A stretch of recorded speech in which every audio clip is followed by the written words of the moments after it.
Alright, so as we're already halfway through 2024, I think we've seen like about half of what's going to come out this year in terms of like major tech releases. And I think it's very clear that if you look at any major company's website at the moment, most of the stuff that has come out in 2024 has seen like very minor hardware improvements or changes and pretty substantial like focus on AI and software improvements. Well, I'm not entirely sure about the software improvements part, but there has been definitely a lot of AI improvements, or at least AI and some other word next to it, which means especially for like an average consumer, if you go into the market to buy like some tech product like a laptop or a smartphone, the thing you're gonna notice is that this year's version is kind of exactly like last year's version, with AI added next to the name, which means that if you don't really care about like getting the latest AI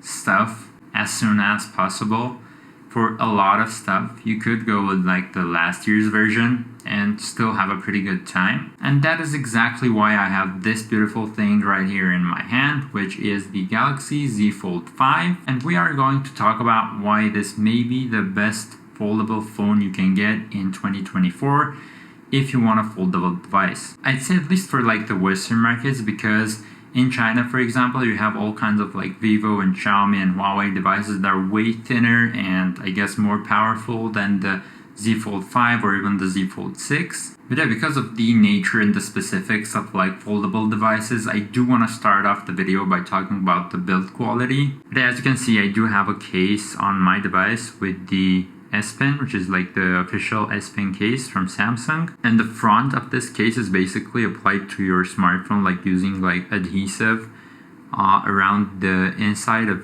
the front part of the case. But yeah, that's specifically why I'm not going to be taking off the case to show off how the device has been keeping up. I haven't used this for that long, but the condition of the device like all around is okay, I guess. There are no like major wear and tear marks within like a month of use, which is good. But yeah, apart from like the actual physical aspects of the device itself without a case weighs 253 grams, which compared to the iPhone 15 Pro Max, which weighs around like 220 grams, I think 221. I think for a foldable, like 30 grams heavier than an iPhone 15 Pro Max is like perfectly acceptable, considering that you're getting like a much bigger display on this thing. And if you're like crazy enough to get this device and use it without a case, in that case the thickness I think wouldn't be that much of an issue, because it's around like 13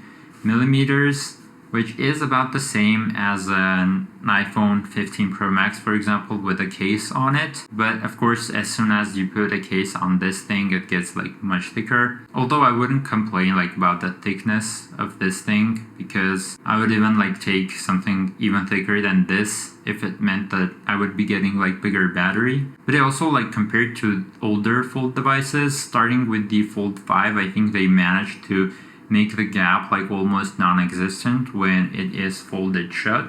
So I think both on this thing and on the Fold 6, I guess it's even better, but I would say that it is a non-issue here as well. Like you don't have any like noticeable gap when the device is folded shut. And about the device folding shut, I would say that this hinge that they made, very solid. You wouldn't notice like any creaking or anything like that. Although like one thing that I think is better with the Fold 6 actually, and it is noticeable, is the quality of the physical buttons. So the Fold 5 has 3 physical buttons on the outside, and 2 of those are the volume up and down buttons, and one of them is the power button with the fingerprint sensor in it. And I think this is like a perfect implementation. I like this way better than the, for example, in-screen fingerprint sensors on the S23 Ultra and the S24 Ultra.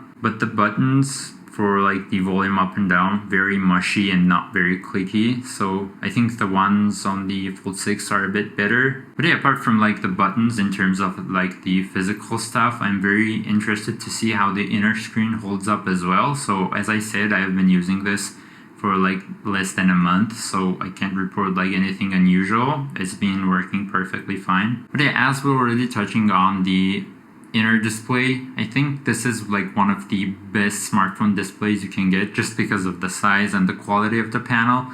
So what you have here is a 126 Hz 7.6 inch AMOLED panel, which is about the same as the one on the Fold 6, although the one on the Fold 6 has a dynamic LTPO screen, which I'm not sure how much of a difference that is going to make in real life. But yeah, about 370 pixels per inch on the inner display. So even if you're like pixel peeping, it's like perfectly crystal clear display, which is great. And also like pretty much all of the panels from Samsung within the last like 3 or 4 years, perfectly like vibrant.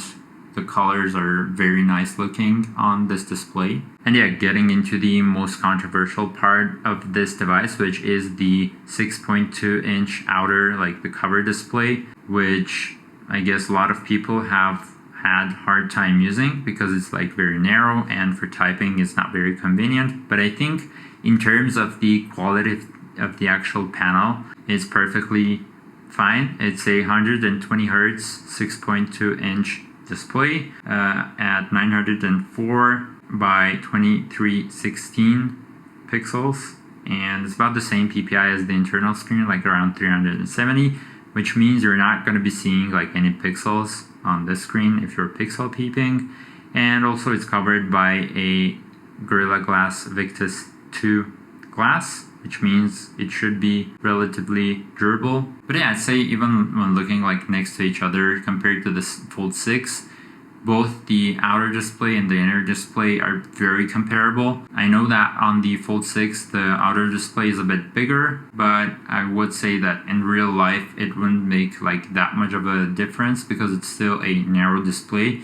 And if you don't want a narrow display on your smartphone, then you probably wouldn't be happy with the Fold 6 either. And as we're talking about like the external aspects of the smartphone, I think it's worth mentioning its many cameras and their not so great quality. So on the back of the phone, you have the 3 main cameras, which is the 50 megapixel main camera, the 10 megapixel 3x telephoto camera, and then a 12 megapixel ultra-wide camera. All 3 are pretty much the same from the Fold 6, except the ultra-wide has been upgraded on the Fold 6, but I'm not sure who even uses ultra-wide that much. And I think it's worth mentioning that the main camera on this thing is like way wider than I expected after using like an S23 Ultra and then a Note 20 Ultra and all these Samsung devices. This one, it feels like a lot wider, the main camera, than it should be, so it's kind of weird. And I wouldn't say that the quality is like bad or like unusable, but considering how much they're asking for like the Fold 6 or how much they were asking for like the Fold 5, I would love to see like the ultra level cameras on these phones. So basically like the same cameras that you have on the S24 Ultra, I think it should have been on the Z Fold 6, and that maybe like could have convinced me to get the Z Fold 6 instead of the 5 in this case. And apart from the 3 main cameras, you basically have one camera in the cover display, which is a 10 megapixel selfie camera, which I think is fine. It's nothing like spectacular, it's nothing like unusable. Once again, it's like fine, pretty serviceable. But I guess who's going to be using the 10 megapixel camera for taking selfies when you have a 15 megapixel camera on the back that you can pretty much open up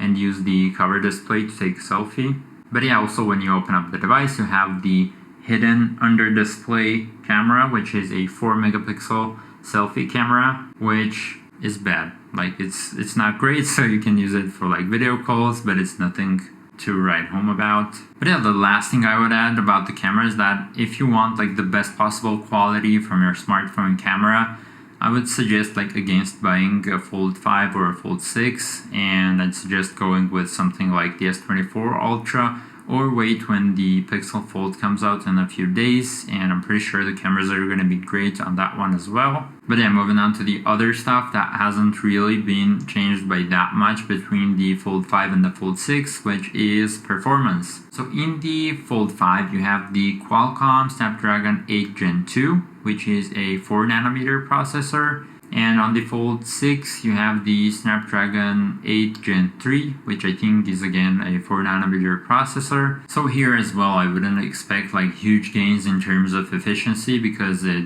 didn't go from like a 4nm to a 3nm. But of course, there is like a 15% difference in performance and maybe like 10-15% difference in FPS when you're playing like heavier games, but I wouldn't expect like anything crazy. So what I mean by this efficiency gains and that there isn't going to be much of an efficiency gain is that both the Fold 5 and the Fold 6 have a 4400 milliamp battery, and because the processor isn't going like into a smaller like process node like a 3nm for example, although even then you wouldn't get like a huge improvement, but still like it's not going from 4 to 3, so you're pretty much staying around the same ballpark in terms of like efficiency. And which means that both on the Fold 6 and the Fold 5 you're gonna be getting like I guess around like average battery life.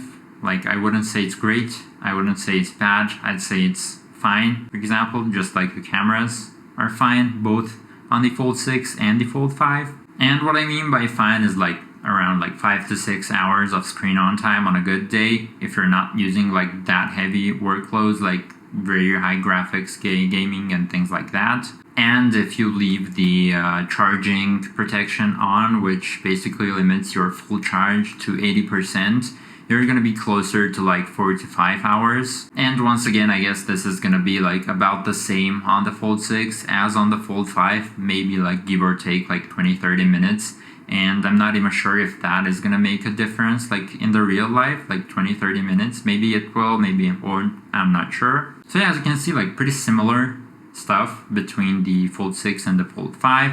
And I would even like categorize them into like a larger bucket of around the same performance and around the same like features on both, which gets us into the actual like software experience part of using these phones. And I think when it comes to like foldable smartphones, Samsung has their act together, at least when it comes to the software, which is pretty much great, I think, for a foldable smartphone with a large screen that you are going to be doing like multitasking and things like that. I think the Samsung software for all that works perfectly fine. However, what is not going to be perfectly fine on the Fold 5 compared to Fold 6 if you are planning on keeping this device for longer than like 4 years is the software support. And that's because with the Fold 5, Samsung initially promised 4 years of major software updates, and this year we already have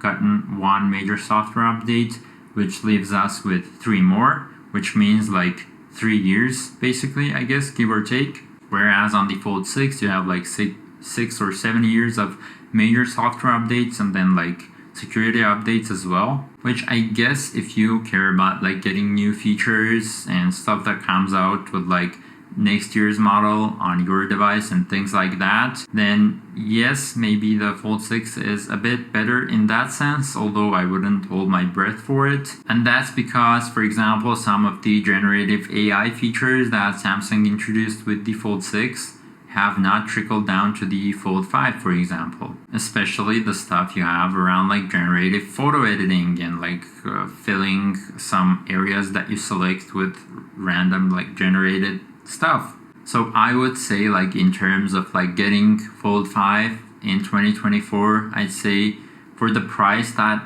it is available right now in 2024, which is around like $1,100, $1,200, I'd say my recommended game plan would be to get this at that price, use it for around like 1.5 to 2 years, and then when that year's Fold comes out, so I guess in like 2026, you trade this in and get that sweet Samsung credit and upgrade to the Fold 8, I guess. And because you would be paying like $1,100 compared to $1,900 for the Fold 6, the $800 that you save, you can invest in like crypto or like buy like zoo tokens or whatever. Or if you are like that much of a Samsung shill, get the Samsung watch and the buds and all that. But yeah, I think that's all for me today. If you liked the video, be sure to drop a like button in the comment section. And if you'd like more videos like this one, be sure to subscribe to the channel. And I'll see you in the next one. Bye!